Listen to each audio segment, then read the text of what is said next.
Hello guys, स्वागत है आपका सिटीजन जी चैनल पर। और आज आप देखने वाले हो 1996 में आई TV anthology movie Trilogy of Terror 2।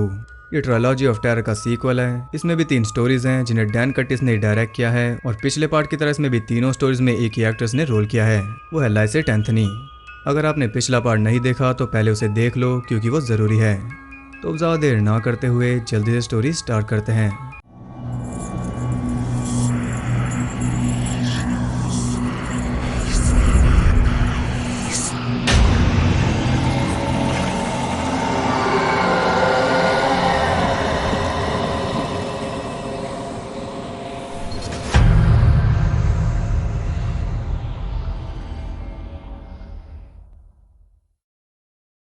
पहली स्टोरी का नाम है द ग्रेवयार्ड रैट्स।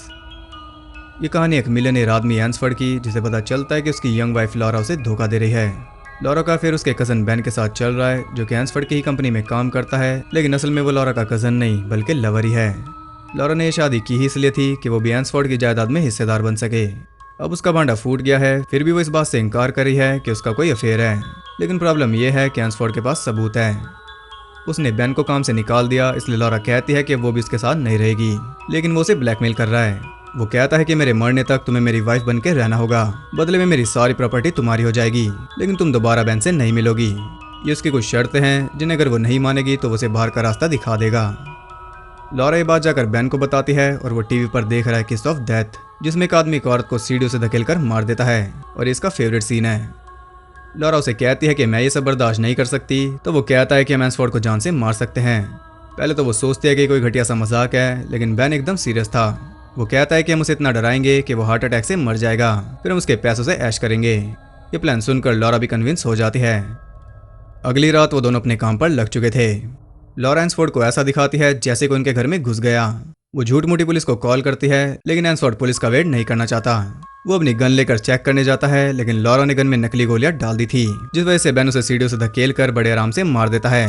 इसका फेवरेट सीन तो आपको याद ही होगा, यानी कि प्लान इसे डराने का था ही नहीं, लेकिन ये भी एक्सीडेंट ही लग रहा है। खैर वो एक ग्रेवयार्ड पर जाते हैं उसकी बॉडी को दफनाने के लिए, और वहाँ उन्हें मिलता है आर्ली, जो कि बॉडी को दफनाता है, लेकिन दफनाने के बाद वो उन्हें फिर से बाहर निकाल कर उनकी सारी ज्वेलरीज वगैरह निकाल लेता है, यानी कि वो एक ग्रेव रॉबर है। एंसफोर्ड की बॉडी को साउथ यार्ड में दफनाना है, लेकिन आर्ली उन्हें कहता है कि बॉडी को आप वहाँ पर मत दफनाओ, क्योंकि वहाँ कुछ सीरियस प्रॉब्लम है, वो जगह काफी टाइम से बंद है। वो दोनों समझ नहीं पाते कि वो क्या कहना चाह रहा है, तो वो कहता है कि वहाँ रैट्स हैं। बेन कहता है कि रैट्स तो हर जगह होते हैं, उसमें क्या बड़ी बात है। तब वो कहता है कि ये कोई आम रैट्स नहीं है, इस साइज में काफी बड़े हैं, कुछ कुछ तो कुत्तों के बराबर, और उनकी गिनती हजारों में है। जमीन को इन्होंने पूरी तरह खोखला किया हुआ है, 2 मिनट के अंदर ही वो कॉफिन में घुस जाएंगे। आर्ली ने उन्हें वार्न कर दिया, लेकिन उन्हें लग रहा है कि यह सब बकवास है, वो तो वही करेंगे जो करने आए हैं। अगली सुबह एंसफोर्ड को दफनाकर वो दोनों वहां से निकल जाते हैं, क्योंकि उन्हें पैसे का हिसाब भी तो करना है, लेकिन अफसोस वो ऐसा नहीं कर पाएंगे क्योंकि इसकी जायदाद में कुछ है ही नहीं।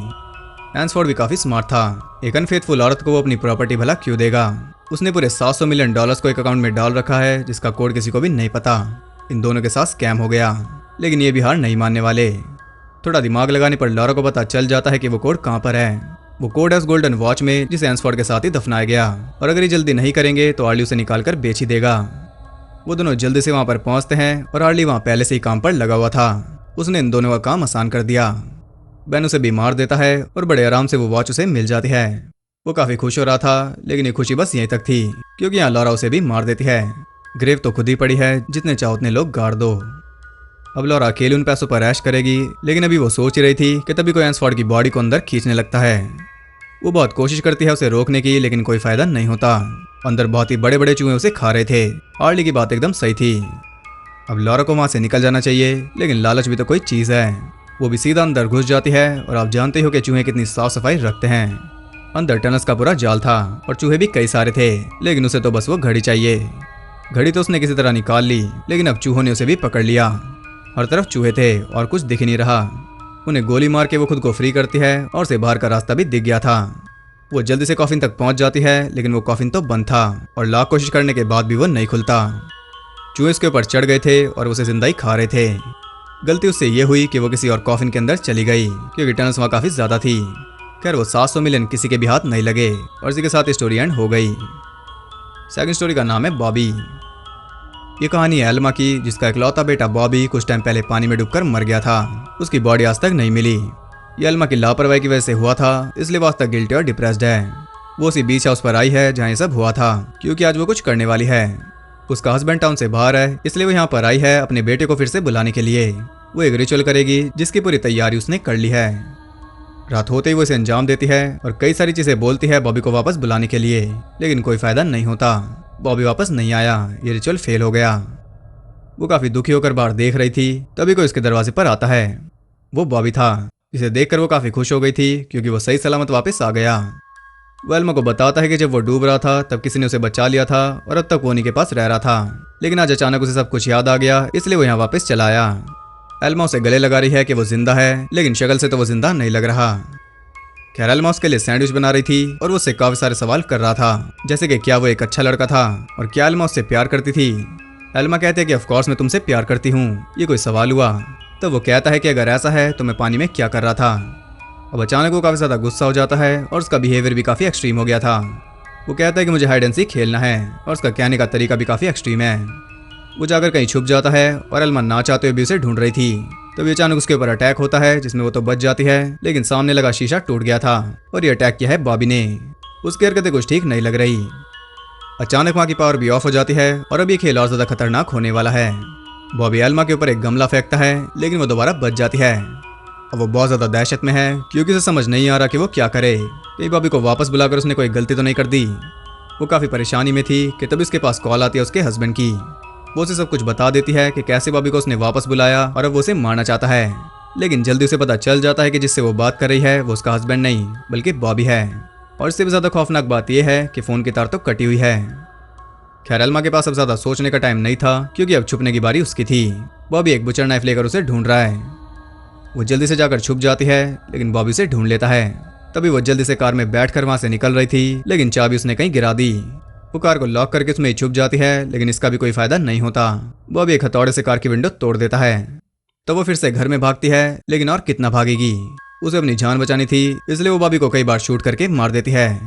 यहाँ बॉबी दूसरी बार उसकी वजह से पानी में डूब गया, लेकिन अब उसे कोई पछतावा नहीं है। वो सोच रही थी कि उसकी जान बच गई, तभी वो फिर से उसके सामने आ जाता है और कहता है कि बॉबी गलती से नहीं डूबा था, बल्कि एल्मा से दूर जाने के लिए उसने खुद को डुबाया था। वो एल्मा को हेट करता है, वो वापस नहीं आना चाहता, इसलिए उसने मुझे भेजा। और यहाँ हम देख पाते हैं कि वो बॉबी नहीं बल्कि एक डीमन है।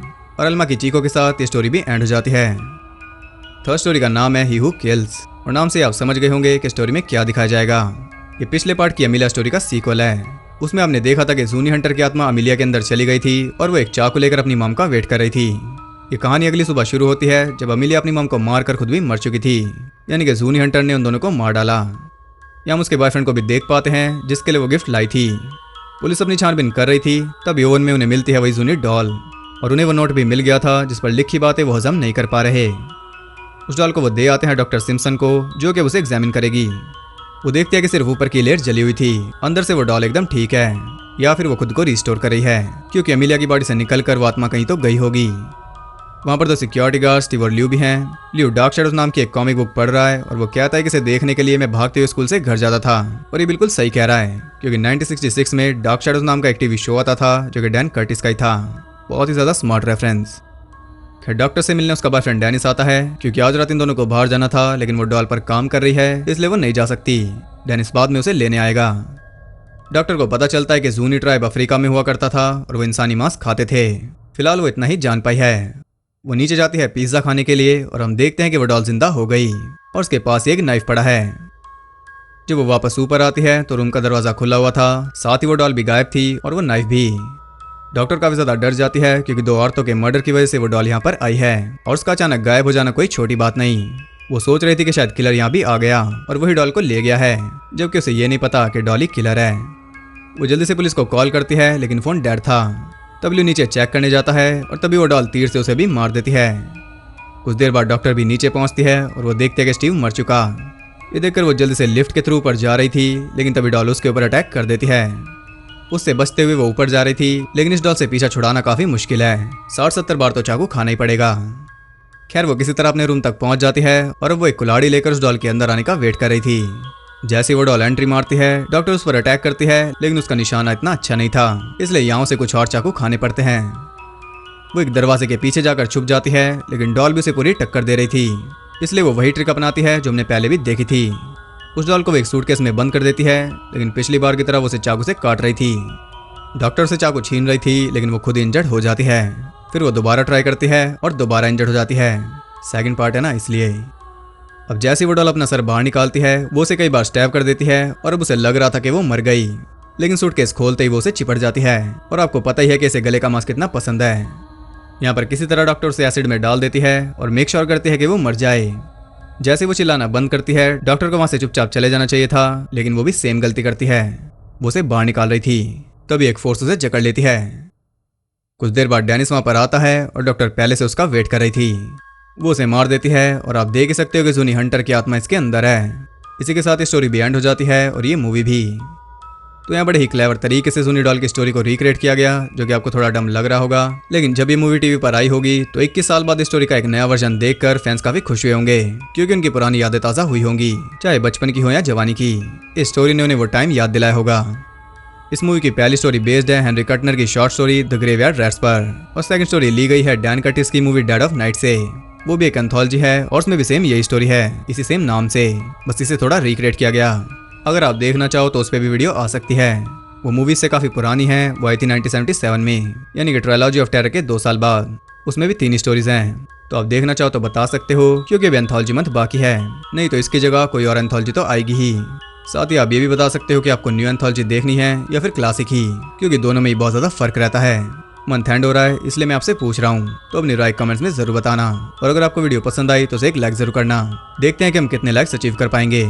और ऐसी और इंटरेस्टिंग वीडियोस देखते रहने के लिए चैनल को सब्सक्राइब करके बेल नोटिफिकेशन कॉल पर सेट कर लो, ताकि नोटिफिकेशन भी आपको खींचकर वीडियो तक ले आए उन चूहों की तरह। और ज़्यादा कनेक्टेड रहने के लिए आप मुझे इंस्टाग्राम पर फॉलो कर सकते हो, वहाँ आपको बहुत कुछ जानने के लिए मिल जाएगा। और साथ ही आप बाकी 2 चैनल्स को भी सब्सक्राइब कर सकते हो, उनके लिंक्स आपको नीचे मिल जाएंगे। साथ ही टेलीग्राम और डिस्कॉर्ड के भी लिंक्स नीचे हैं, वहाँ पर भी आप ज्वाइन कर सकते हो अपने जैसे कुछ और लोगों के साथ जुड़ने के लिए। तो मैं मिलता हूँ आपसे अगली वीडियो में, तब तक के लिए सबको बाय।